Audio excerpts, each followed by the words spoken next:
আসসালামু আলাইকুম বন্ধুরা, সবাই কেমন আছো? আশা করি সবাই ভালো আছো। প্রবাসী বউয়ের ব্যস্ততা রান্নাঘরে আজকে আমি রান্না করব কি এটাই দেখাবো।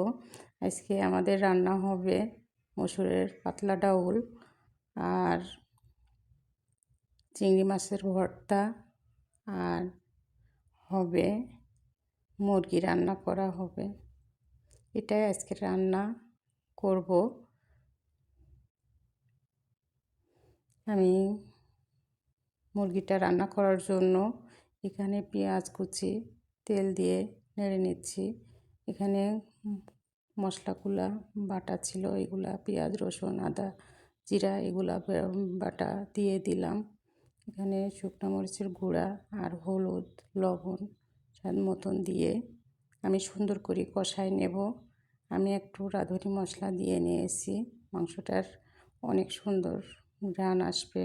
এই মশলাটা আমি ব্যবহার করি, মুরগির মাংসটা অনেক সুন্দর হবে। আমি এটা কষায় নেব।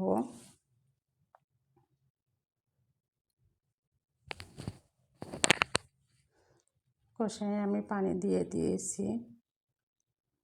আজকে রান্নাটা আমি শর্টকাটে করব। এদিকে ডাউলটা বসায় দিয়েছিলাম তেল দিয়ে, এদিকে ডাউলটা ফুটছে, এদিকে মুরগিটাও হয়ে গেল। এখন ভর্তাটা করব। দেখতে পাচ্ছেন পেঁয়াজ কাঁচামরিচ রসুনটা একটু বেশি দিয়েছি, বেশি দিলে পরে ভর্তাটা অনেক মজা হবে।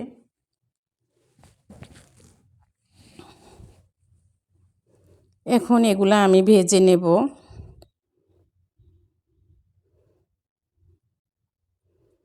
এটা যত সুন্দর করে ভাজা হবে ভর্তাটা অনেক টেস্ট হবে।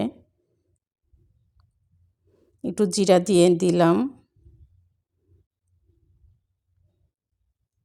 লবণ আর হলুদ দিয়ে মাখায়ে চিংড়ি মাছ আর আলুটা দিয়ে দিলাম। এখন এটা সুন্দর করে ভেজে নেব।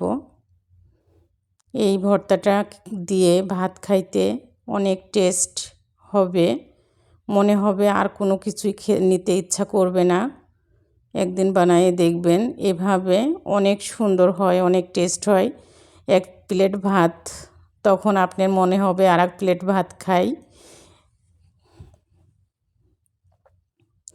আমার ভিডিওটা যদি ভালো লেগে থাকে আপনারা সবাই চ্যানেলটারে সাবস্ক্রাইব করে পাশে থাকবেন। আমি সরষের তেল দিয়ে এটা শুকনো মরিচটা একটু ভেজে নেব।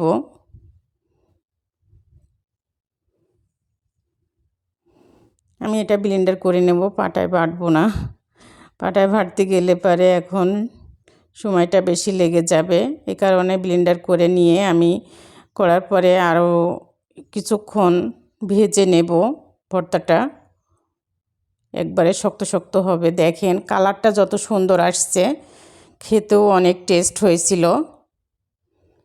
আমার রান্নাটা শেষ। দেখেন আজকের রান্না এটাই। ভালো থাকবেন, সুস্থ থাকবেন, আর আমার ছোট্ট পরিবারের জন্য সবাই দোয়া করবেন। আবার কোনো নেক্সটে অন্য কোনো ভিডিওতে